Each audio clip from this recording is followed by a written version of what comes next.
The Thunderbolts trailer has dropped and we break it down for you here. What are the Easter eggs you might have missed? Who are the Thunderbolts? Who is Bob? Who is the Sentry? Is this a return to MCU form? And most importantly, why won't Florence Pugh return my phone calls?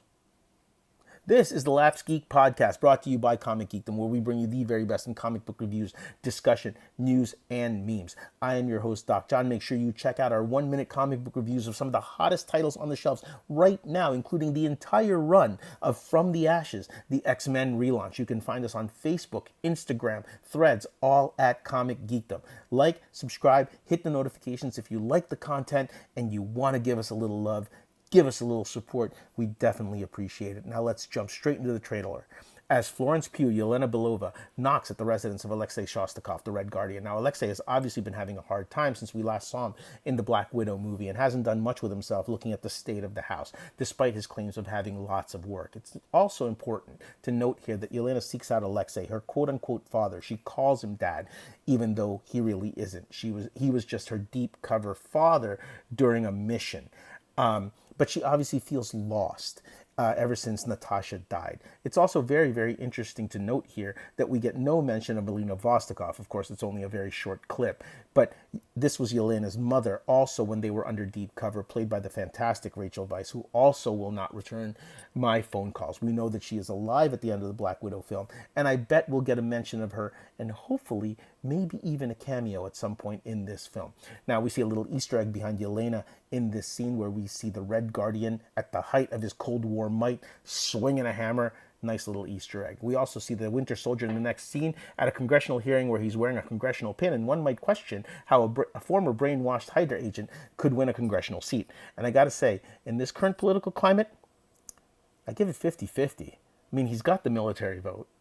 He's got the disability vote. With Sebastian Stan's jawline, he's got the female vote and probably the LGBTQ plus vote. How does he not win a congressional seat considering who else is out there? Guess it depends on what district he's running in. We then see John Walker ignoring his child, looking up stories of how he was a failure as Captain America on his phone, and obviously a depressed and emotional wreck. We then go back to Yelena, calmly walking away from an exploding building in Kuala Lumpur, holding a guinea pig, which she has seemingly liberated from the lab that just exploded. Then we see Yelena taking on a tactical team and killing at least two of them with a certain nonchalance, which ties into her not being enthused by her work and feeling lost. Yelena is then shown entering some sort of top-secret facility, but this is obviously a different time in the film. In the Kuala Lumpur scenes, she is always wearing her hoodie, and in the laboratory scenes, whereas in this facility, she is shown in full Widow tactical gear. She sees some papers, and this gives us some great Easter eggs. One, it seems to be research into data, including hairstyles, including what hairstyles might be most popular, as if they were engineering a person. Interesting. Also, the logo seen on this research is an organization called the OXC. Now, from Marvel Comics, this is a secret organization that was affiliated with a secret cabal called the Outer Circle, which was a group that tried to influence world events from the shadows. Now, in the comics, Captain America and the Winter Soldier destroyed the Outer Circle. And then the Winter Soldier began using OXE to fund his new version of the Thunderbolts, which is the current title right now. I believe they're on issue 4 or 5. The following scene gives us some cool action with 4 of our principal team members. Yelena is fighting U.S. agent when Taskmaster Antonia Dreykov appears, followed by Ghost from the Ant-Man movies, who can phase through solid matter like a ghost because of her exposure to the Pym particles. We see a fantastic sequence where Yelena throws a knife at Ghost, who phases through it, then catches it, throws it at Taskmaster, who deflects it towards U.S. agent, who then grabs it and tries to stab Yelena with it. Then Bob debuts, wearing what appears to be some form of hospital scrubs or something to that effect, and he's surprised that these 4 agents were sent to this location. The doors then close, trapping all of them inside. The room goes dark, red lights come up, and a 1-minute timer begins while 4 furnaces look to incinerate the room.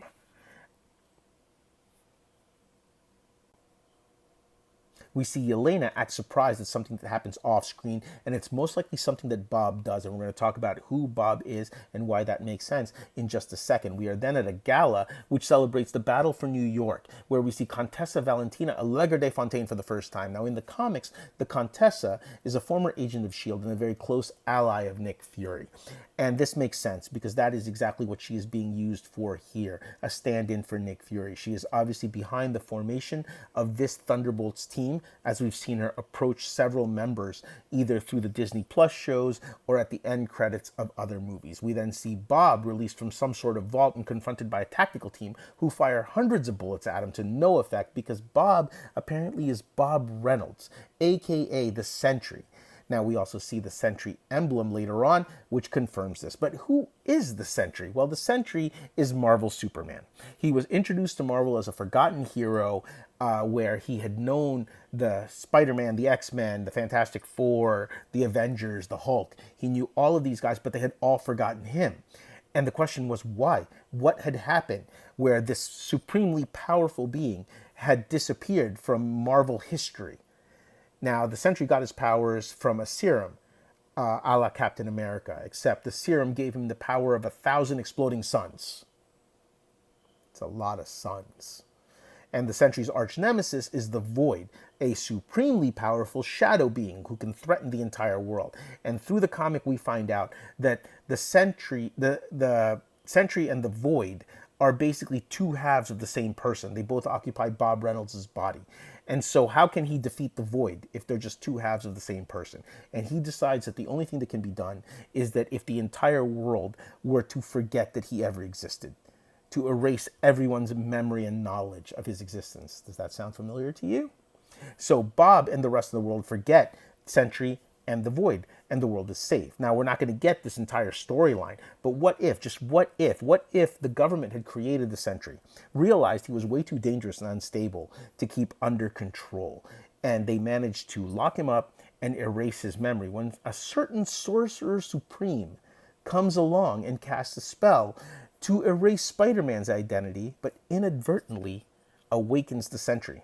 Now that would be interesting. Remember, we are still in the multiversal saga, and this would tie the Thunderbolts in to that storyline, even though their storyline is much more grounded in reality.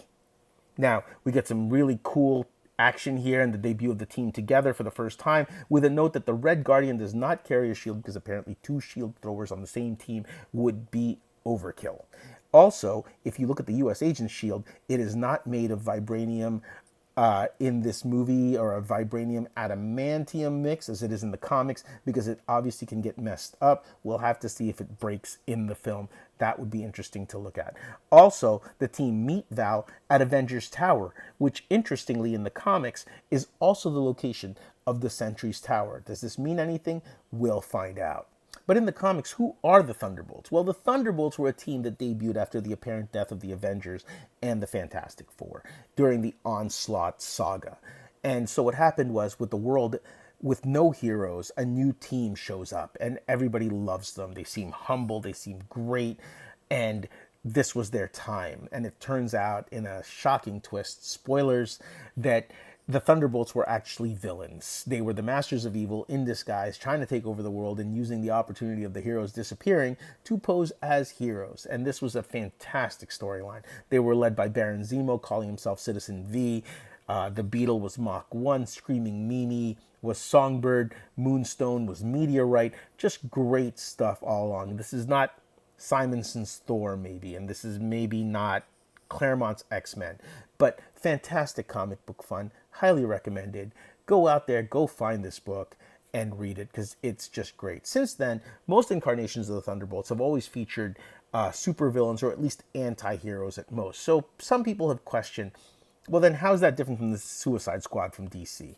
And the thing is that the Suicide Squad are like forced government mercenaries. They're criminals with bombs implanted in their heads, forcing them to do the job or else they're going to blow the bomb. So if they don't complete the mission, or if they try to run away or do anything like that.